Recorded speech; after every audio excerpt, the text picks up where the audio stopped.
Halo, selamat sore. Ketemu lagi di Bincang Kecantikan. Nah, di Bincang Kecantikan hari ini saya sudah bersama lagi dengan Dokter Carmelita dari Limonia Beauty Center. Siang, Dok. Sore, Dok. Iya, halo, selamat sore. Sore, Dok. Lagi praktek ya, Dok? Iya, saya hari ini kebetulan sambil praktek di Waihali. Oh, iya. Boleh minta waktu dokter sebentar ya, Hmm. Dok? Iya, boleh. Yuk. Mm-mm. Iya. Nah, kita langsung aja, Dok ya. Hari ini kita mau sama-sama dengerin nih edukasi dokter soal scar atau yang orang banyak bilang itu bopeng ya, Dok. Oke. Iya, boleh Mungkin langsung aja langsung nggak, Dok, mulai soal aja. si scar ini, Dok?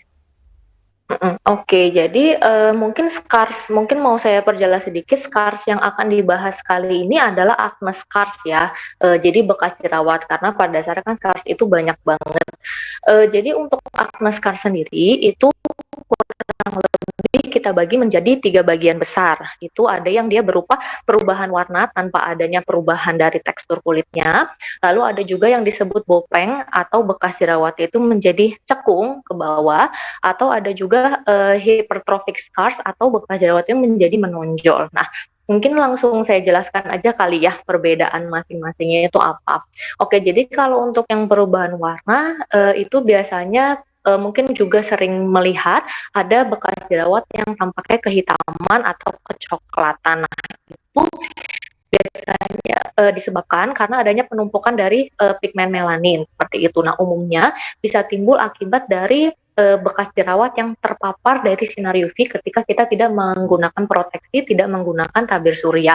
Makanya walaupun wajah kita itu tipikalnya oily, berminyak, ataupun misalnya ada akne, gampang berkomedo, itu tetap wajib memakai tabir surya. Nah, tapi penting untuk memilih tabir surya apa sih yang cocok untuk kulit kita. Nah, biasanya pada pasien-pasien yang oily, aku memilih tabir surya yang oil free, lalu lebih non komedogenik seperti itu. Atau kalau memang pasiennya dengan akne atau jerawat, kita bisa pilihkan tabir surya yang memang ada kandungan untuk mengatasi aknenya juga, seperti misalnya salicylic acid atau asam salisilat seperti itu. Nah, untuk bekas jerawat yang kemerahan post inflammatory erythema itu muncul karena adanya pelebaran dari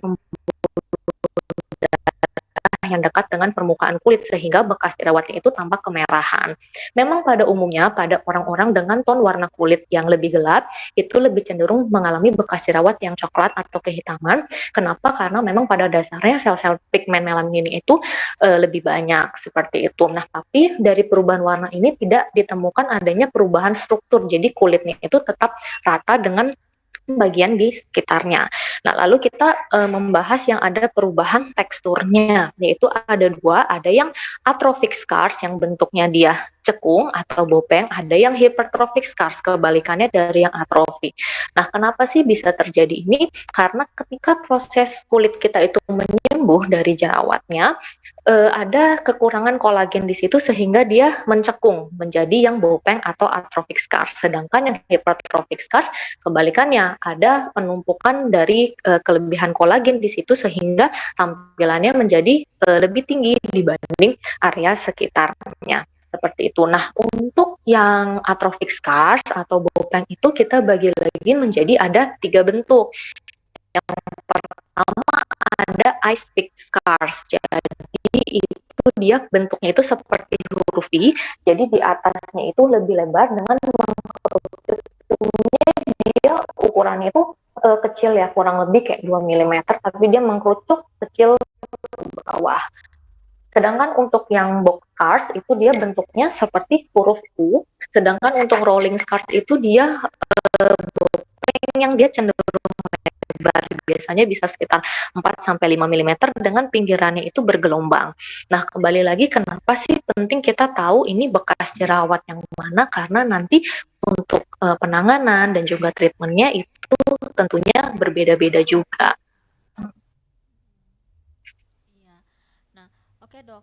Ini kenapa sih, Dok, scar ini kok bisa muncul, Dok? Bekas jerawat ini bisa muncul? Tes, halo? Iya, oke, Dok. Ini kenapa sih, Dok, si acne scar ini kok bisa muncul, Dok? Suaranya nggak jelas ya? Gak jelas ya. Halo, Dok. Iya, Masih, bisa masih, diulangin masih. Kak? Heeh. Ya, masih. Udah kedengaran ini. Iya, udah. Heeh. Ya. Nah, itu kenapa sih dok kok si Scar ini kok bisa muncul dok? Oke, pada dasarnya tadi kan kita udah cerita ada bermacam-macam jenis scars dan bagaimana sih kurang lebih secara singkat proses terbentuknya. Nah, Hmm. kenapa bisa sampai terjadi scars ini? Uh, untuk yang tadi kan untuk yang misalnya yang jerawat ke bekas jerawat yang kehitaman atau kecoklatan itu bisa disebabkan karena adanya paparan dari sinar UV terus tidak menggunakan sunscreen seperti itu jadi bekas jerawatnya menghitam. Nah, cenderungan genetik di situ. Jadi untuk yang bopeng dan juga hypertrophic scars itu juga bisa dipengaruhi adanya faktor genetik atau keturunan.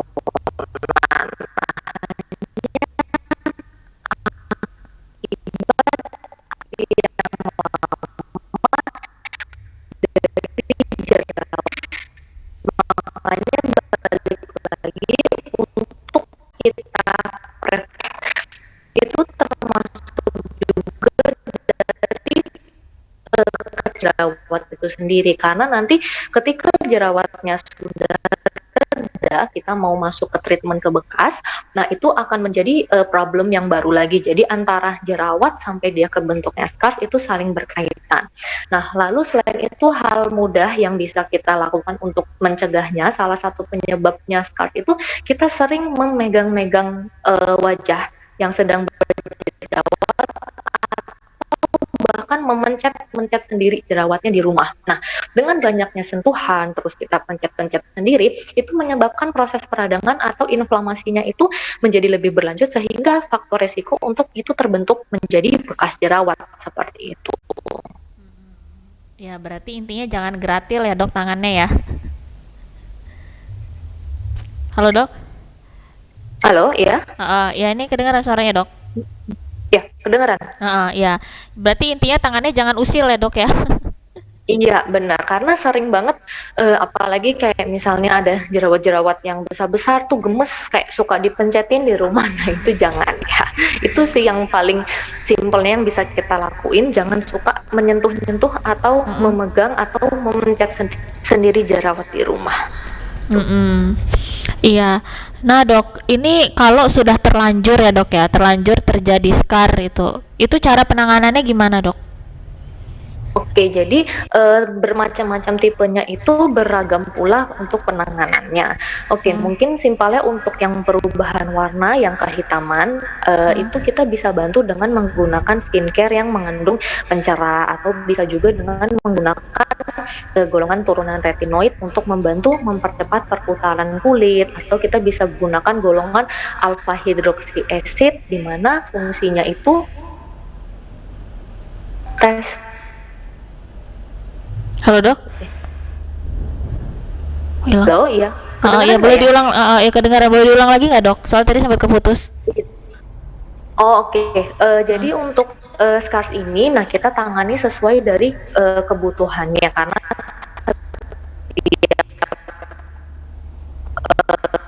jerawat yang tadi perubahan warna, kehitaman atau kecoklatan. Nah, itu kita bisa bantu dengan menggunakan skincare yang mengandung kandungan pencerahnya seperti misalnya arbutin, terus bisa juga kita bantu dengan golongan retinoid untuk membantu turnover perputaran sel kulitnya. Lalu bisa juga dibantu dengan kandungan misalnya seperti alpha hydroxy acid, glycolic acid di mana fungsinya itu untuk mengangkat kulit bagian atas, terus juga meratakan warna kulit seperti itu. Untuk bekas jerawat yang kemerahan bisa juga kalau untuk skincare sih kurang lebih yang calming atau menenangkan misalnya kayak niacinamide, centella asiatica gitu. Nah, untuk bekas jerawat yang kehitaman kalau secara triklinik, jadi peeling treatment, lalu bisa juga kita bantu dengan microneedling seperti itu. Nah, kalau untuk yang jenis steroid di intralesi atau di area yang menonjolnya tersebut. Nah, untuk yang atrophic scars, kembali lagi dari tadi kan ada 3 jenis dari atrophic scars itu. Nah, itu kita bisa pilih sesuai kebutuhan.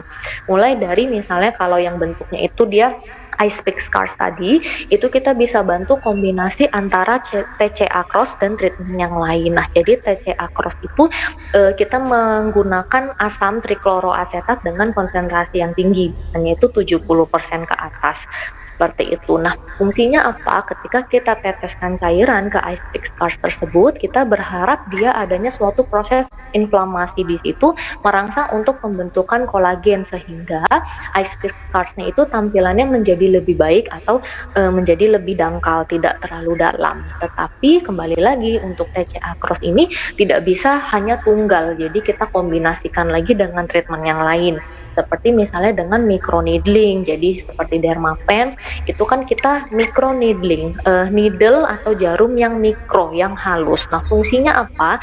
Kita sengaja bikin perlukaan kecil di kulit kita agar kulit kita itu menyembuh sendiri. Ketika dia menyembuh, terbentuklah sel-sel kulit yang baru dan terangsanglah kolagen di sana.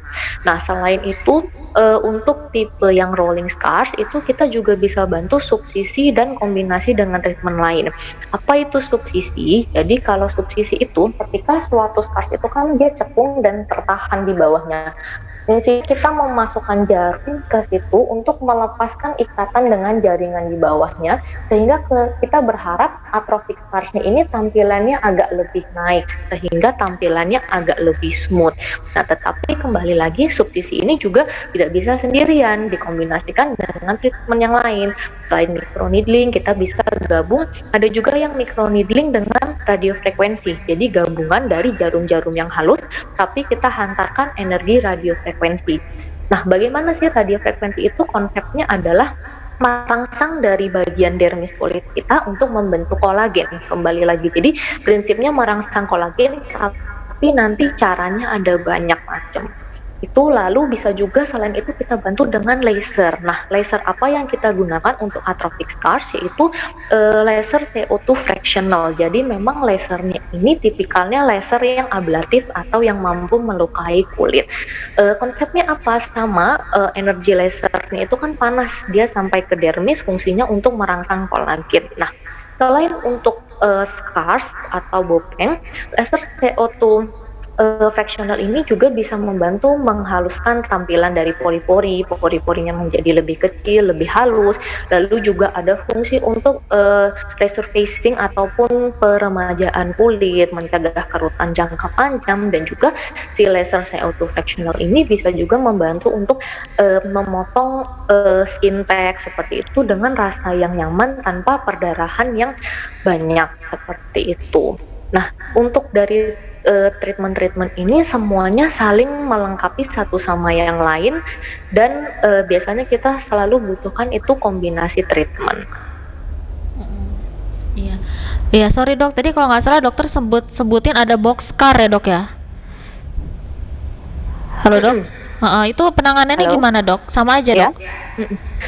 Sama, jadi tipe yang box scars itu juga kita butuhkan kombinasi terapi. Jadi kalau ditanya yang mana yang lebih baik, semuanya baik, tergantung kebutuhan dan semuanya tidak bisa berdiri sendiri. Maka dari itu kita selalu gabungan kombinasi treatment, kita selang-seling. Dan balik lagi, biasanya ketika pasien itu datang, problem bekas jerawatnya itu dia mix gitu, jadi ada yang bekas kehitamannya, ada juga bopengnya gitu. Jadi nanti kita kombinasikan sesuai dari kebutuhan pasiennya itu sendiri. Iya. Nah dok, selama skarnya ini belum sembuh dok, ada pantangan nggak dok?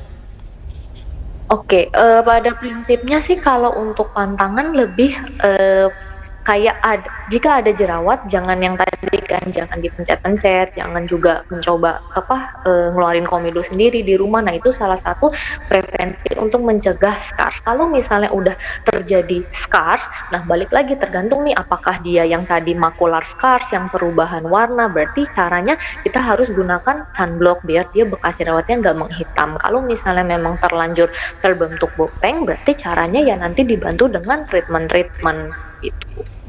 Kalau untuk pandangan khususnya sih justru kita lebih kayak mencegah biar dia nggak muncul jerawat yang baru ya. Karena apa? Kalau dia muncul jerawat yang baru, ujungnya nanti dia ada timbul bekas jerawat lagi gitu yang baru. Jadi memang struggle-nya di sini gitu. Jadi kita sambil mengatasi si bekas jerawatnya, kita juga cegah biar nggak muncul jerawat yang baru, karena nanti kalau muncul jerawat yang baru berarti ada kemungkinan untuk menimbulkan bekas jerawat yang baru lagi gitu. Iya. Nah dok, tadi saya lupa nanya dok, kalau setelah skarnya itu diatasi itu kulit kita bisa kembali lagi mulus nggak dok? Oke, kalau untuk yang perubahan warna itu kan tadi bisa terbantu ya karena dia tidak ada perubahan dari teksturnya. Nah, sedangkan kalau yang atrophic scars itu dia tidak bisa kembali 100% mulus seperti kulit yang belum terjadi bopeng. Jadi setelah kita melakukan treatment beberapa kali, tampilan bopengnya itu menjadi lebih baik, iya, tetapi untuk kembali 100% dia tidak bisa.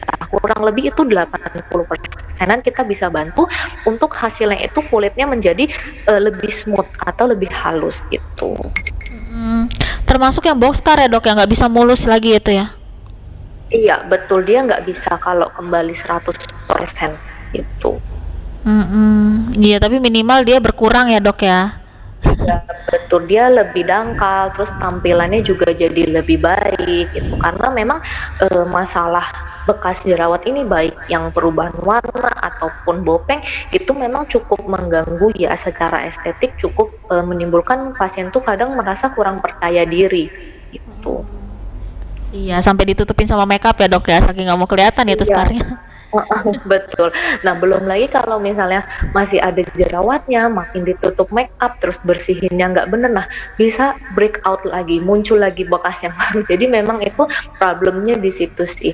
Memang, cuma biasanya memang kita selalu edukasi ke pasiennya, kayak kalau belum bisa misalnya even bedak tabur juga nggak boleh, itu biasanya kita bilang pokoknya ini tanpa make up ya, kamu harus stop, berhenti pakai make up, karena kadang beberapa itu ya problemnya balik lagi jerawatnya keluar lagi karena itu tadi nggak bisa berhenti dari penggunaan make up itu, sedangkan kondisi kulit wajahnya belum memungkinkan dia untuk bisa pakai make up gitu.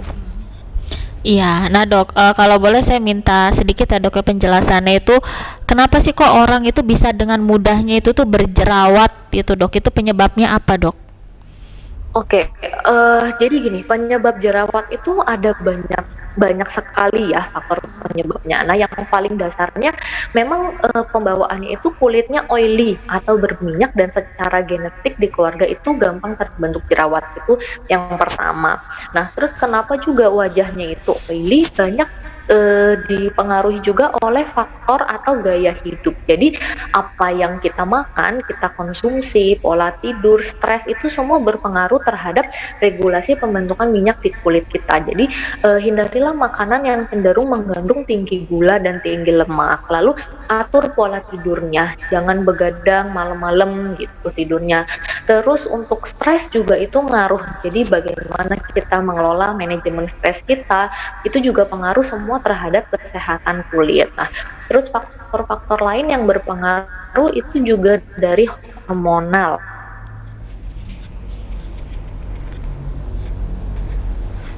Halo dok? Halo? Iya. Ya, jelas nggak? Iya ya, boleh dilanjut dok. Ada faktor hormonal, nah itu misalnya biasanya pada remaja-remaja yang beranjak pubertas atau pada kehamilan, nah itu juga pengaruh. Iya. Oke dok, kalau kita Halo? sudah terlanjur, oke dok, ada lagi dok penyebabnya dok?